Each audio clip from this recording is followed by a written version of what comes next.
Capítulo 3 Dagorlado. Os campos pantanosos por onde andei não eram de todo desconhecidos para mim, mas sua aparência havia mudado. Os homens chamam aquelas terras em frente ao Portão Negro de Pântanos Mortos.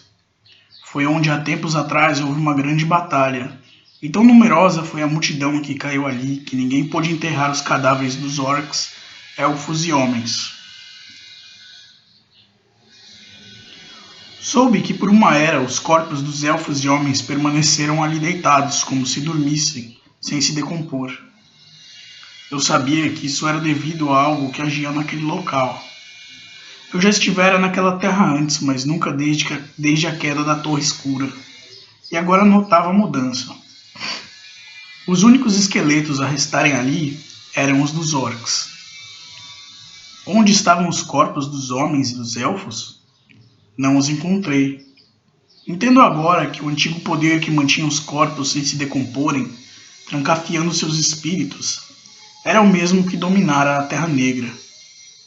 Agora, libertos de sua prisão, todos aqueles sobre os quais ele não tinha mais domínio haviam ou desaparecido ou se tornado em pó. Pois, diferente do que é ensinado em outras terras, os homens do Oeste sabem que nem mesmo as almas e espíritos dos servos do antigo inimigo pertenciam a ele depois de sua morte, pois não foi ele quem as criou. Essa mentira foi espalhada por ele mesmo em outras terras, pois ele desejava que isso fosse verdade, esforçando-se por esquecer que nem mesmo ele governava seu próprio destino. Mas por que os orcs? Por que só seus esqueletos permaneciam ali? Tinham eles um espírito? Qual era o seu destino? Nem mesmo a sabedoria antiga encontrou resposta para essas questões, pois mesmo a origem deles é incerta. E ali estava eu, uma figura viva em meio a uma miríade de ossos secos, milhas e mais milhas de uma planície encharcada sem uma alma viva. Perguntei-me como escaparia do sol naquele lugar sem cavernas ou fendas, quando começou a amanhecer. Estava preocupado, mas a névoa era espessa, e apesar do desconforto, ela me protegia do calor e da luz. Deste modo, prosseguia meu caminho com a maior velocidade do que pensei ser possível, caminhando até mesmo durante algumas horas do dia. E a cada dia que passava, eu tentava caminhar mais tempo depois do amanhecer. Não há muito o que dizer sobre aqueles dias, pois a terra era praticamente vazia. Vez ou outra conseguia um animal, pássaro ou roedor, mas o silêncio imperava, e o odor da podridão a que estava acostumado começou a incomodar-me levemente. Mas eu seguia, e dormia tranquilo, sem a ameaça de alguém para me devorar. Meus únicos momentos de medo eram aqueles em que olhava para o sul e via a terra de onde eu tinha saído. Então, algum terror mais profundo me impelia o máximo que conseguia para longe de lá. Embora não houvesse ninguém para me levar de volta, o terror de que poderia ser forçado a retornar me seguia todos os dias.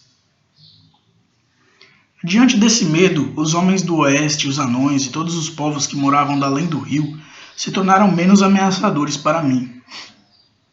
Então fui compelido em direção ao ocidente e não ao oriente, pois sabia que ali perto, sem necessidade de cruzar o grande rio, estavam as carpas rochosas que me fariam sentir protegido.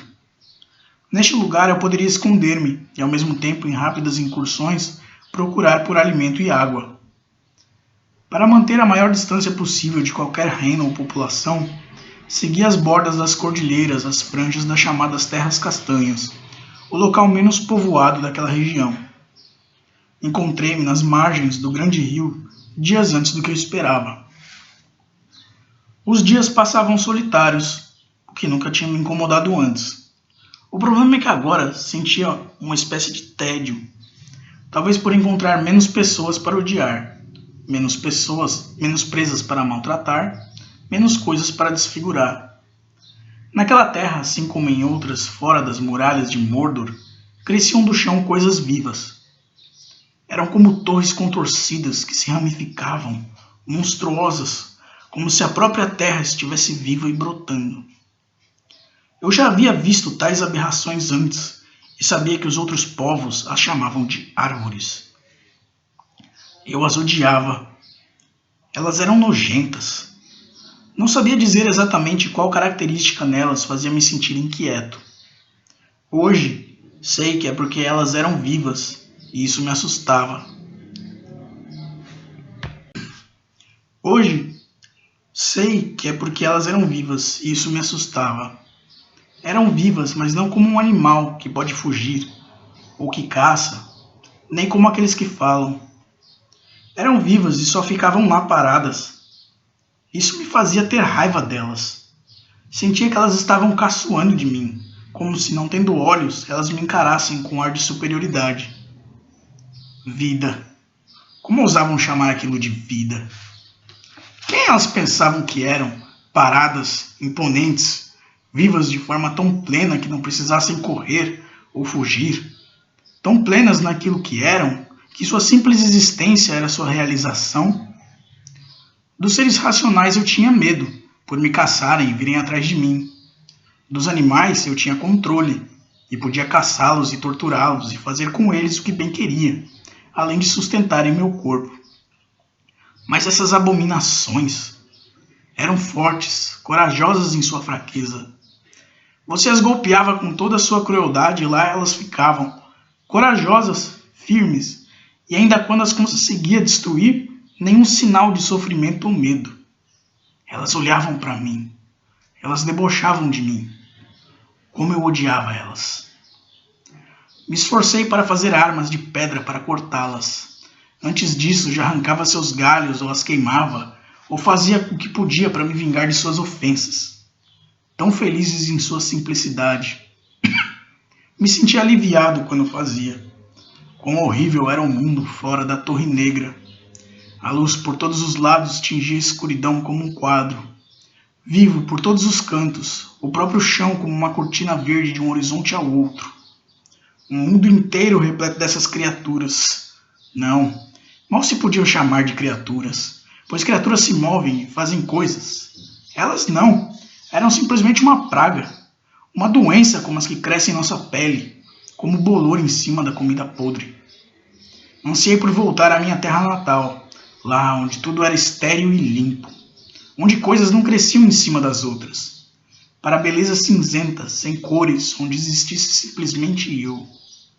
De lá eu poderia ser o rei, solitário, sem que ninguém perturbasse minha paz, meu próprio rei, o único, inconteste, o rei de todas as coisas, dentro do grande vazio. Assustado com aquelas árvores, olhei para trás, pensando em voltar do lugar do qual eu tinha vindo. E outro medo falou mais alto. Porque estava assustado. Por que estava assustado com essa terra ou com aquela?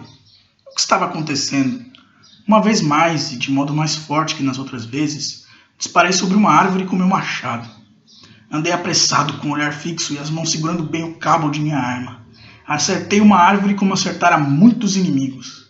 E com ódio avassalador golpeei e golpeei como se ela não pudesse fugir ou revidar. Cheguei ao centro de seu tronco, empurrei ao chão e comecei a desfazê-la. Cortei em pedaços e o maior deles, como se fosse seu cadáver, o coração, representando tudo o que ela era para mim, carreguei em meus braços. Carreguei por milhas. Não queria apenas destruí-la. Queria que ele não existisse, queria livrar-me de vê-lo, de saber que seres assim podiam existir. Queria jogá-la no esquecimento. Carreguei até a beira do grande rio para lançar aquele pedaço de madeira nas águas. Queria afogá-lo. Queria que o rio o levasse para longe, bem, bem longe de mim. Me ergui com o máximo de forças para arremessá-lo. Apressadamente, mal olhando para as margens, se havia pedra ou galho ou qualquer coisa que me impedisse o caminho, impulsionei-me para o arremesso. Impulsionei-me, tropeçando em algo que não pude ver, caí junto com ele nas águas do grande rio.